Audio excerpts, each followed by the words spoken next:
ICU मध्ये 8 वेगवेगळे सहकारी नागरिक त्याच्यामध्ये आहेत.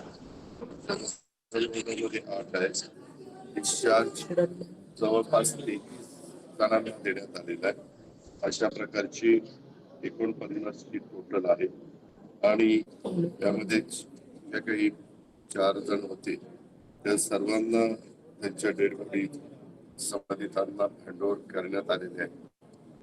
जे दवाखान्यात आता ऍडमिट आहेत त्यांच्याशी आम्ही बोललो. त्यांना त्यांचं म्हणणं किंवा आम्हाला सगळं त्या दवाखान्यात डॉक्टर प्रशासनाचे अधिकारी सगळे आम्हाला मदत करतायत नाहीये. फक्त ज्या गोष्टी राज्य सरकारच्या वतीने जाहीर करण्यात आलेल्या त्या तातडीनं पूर्ण करण्यात आणि काही जण दिल्लीवरून आहेत त्यांचं म्हणणं की म्हणजे पत्नी यांनी माझे भाऊ हे त्यांना फ्रॅक्चर झालेलं आहे आणि यांना तर दिल्लीला जायचंय. तर आम्हाला दिल्लीला कसं आम्ही जाणार, पण जायचंय पण करायचंय. डॉक्टर म्हणले हे दोघांना 7 ते 8 दिवस लागतील. 7 ते 8 दिवस झाल्यानंतर त्यांना विमान आम्ही उपलब्ध करून देऊ.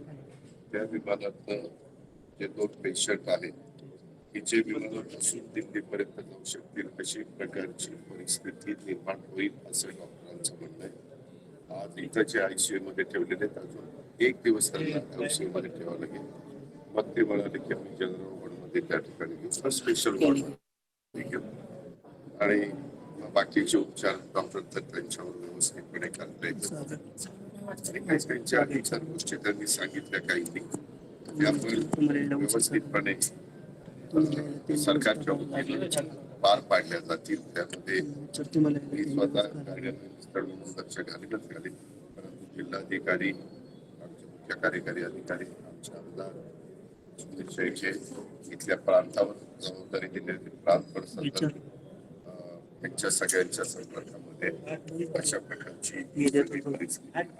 त्यांना विचारतो मर्यादा वेळ का लागला.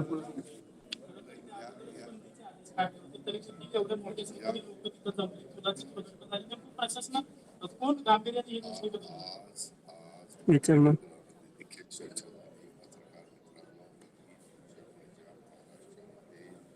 मे महिन्यामध्ये मोठ्या प्रमाणात पाऊस पडलेला आपण कधी पाहिलेला नव्हता. 7 जून